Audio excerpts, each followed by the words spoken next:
Essa é a história de Santa Cristina de Bolsena, que é também conhecida como Cristina de Tiro ou simplesmente Cristina a Grande Marte. Na verdade, trata-se de uma cristã venerada como Marte das antigas perseguições do século III. A tradição diz que Cristina era uma jovem de 13 ou 14 anos que morrera por sua fé por volta do ano 300 depois de Cristo. Essa tradição foi comprovada apenas no século XIX, graças às descobertas científicas de pesquisadores e arqueólogos. Na igreja de Santo Apolinário, em Ravenna, na Itália, essa igreja que foi construída no século VI, ali foram encontrados vários mosaicos com indicação muito clara de que a jovem Marte, já naquele século, era venerada como santa. Essa incrível descoberta de sua sepultura também possibilitou a descoberta de um cemitério subterrâneo. E a arte também contribuiu com seu testemunho através dos tempos. O martírio dessa jovem virgem foi representado pelas mãos de pintores famosos como João della Robbia e Paulo Veronese. Além disso, textos muito antigos escritos em latim e em grego relatam seu suplício e morte, que só discordam quanto à cidade de sua origem. Por exemplo, os registros gregos eles mostram que a terra natal da santa era Tiro, no Líbano, enquanto os registros latinos citam Bolsena, na Toscana, Itália. Cristina nasceu no ano 288 d.C. e faleceu a 24 de julho do ano 300.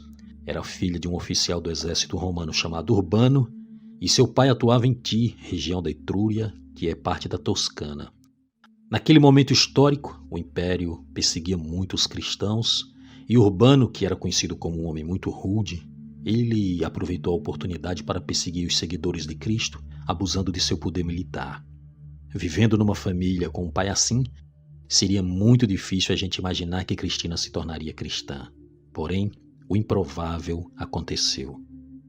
Os cristãos eles se espalhavam rapidamente por todo o império, e para tentar sufocar esse movimento, Urbano submeteu vários seguidores de Cristo a interrogatórios terríveis e humilhações públicas. Ele prendeu muita gente, até mesmo dentro de sua própria casa. E mesmo assim, muitos não contrariavam a sua fé e não perdiam a alegria de viver. E todo esse comportamento dos cristãos, isso gerava de certa forma no coração de Cristina um questionamento a respeito do seguimento de Cristo. Cristina estava a um passo de abraçar a fé, mesmo contrariando o próprio pai. Havia na casa de Cristina uma escrava cristã que estava presa e ela ficou ali por um bom tempo. E ela percebeu que o coração da menina estava aberto ao evangelho, por isso ela começou a preparar a jovem para receber o batismo. Terminada essa preparação, Cristina foi batizada sem que o pai soubesse.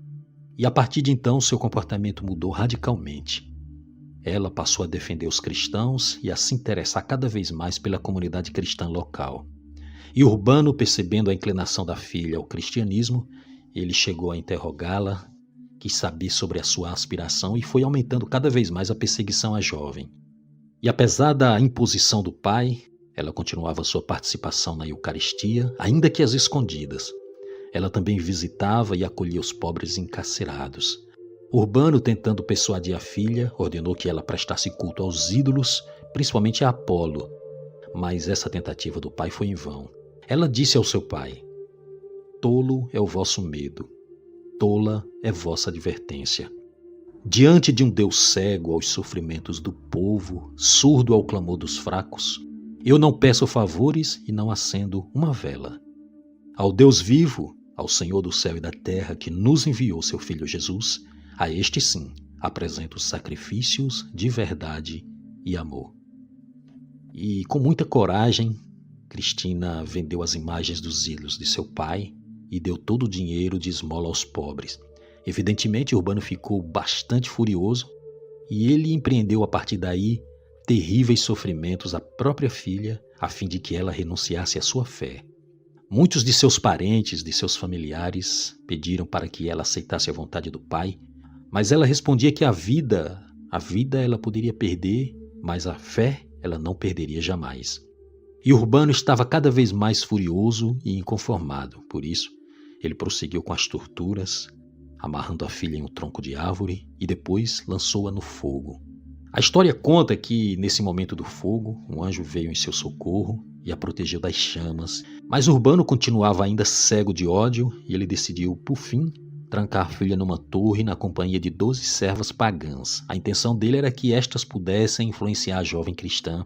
No entanto, Cristina pegou todas as estátuas dos deuses pagãos que tinham ali na torre e jogou tudo pela janela. E quando tomou conhecimento desse fato, Urbano mandou que ela fosse amarrada a uma pedra de moinho e jogada no lago de Bolsena.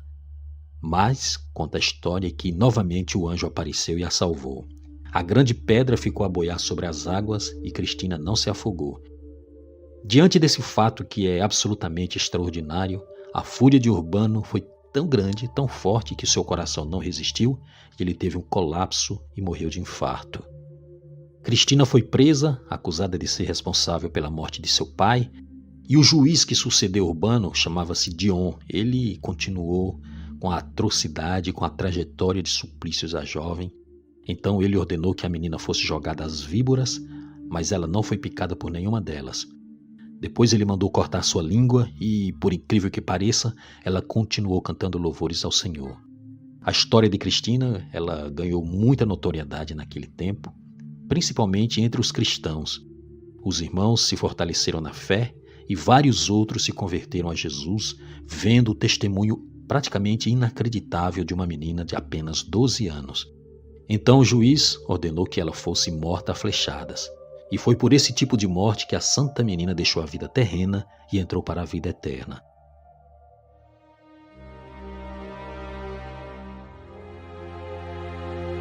Suas relíquias hoje estão divididas em 4 lugares. Em Palermo, capital da Sicília, ali onde a santa é uma das 4 padroeiras da cidade. Em Tofia, na província italiana de Rieti. Em Cleveland, Ohio, Estados Unidos, na Catedral de São João Evangelista. E também no Brasil, na Basílica Nossa Senhora do Carmo, na cidade de Campinas, estado de São Paulo.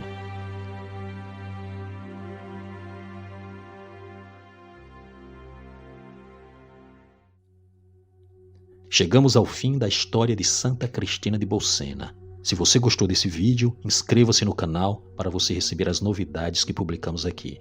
Muito obrigado pela sua presença conosco e até o próximo encontro.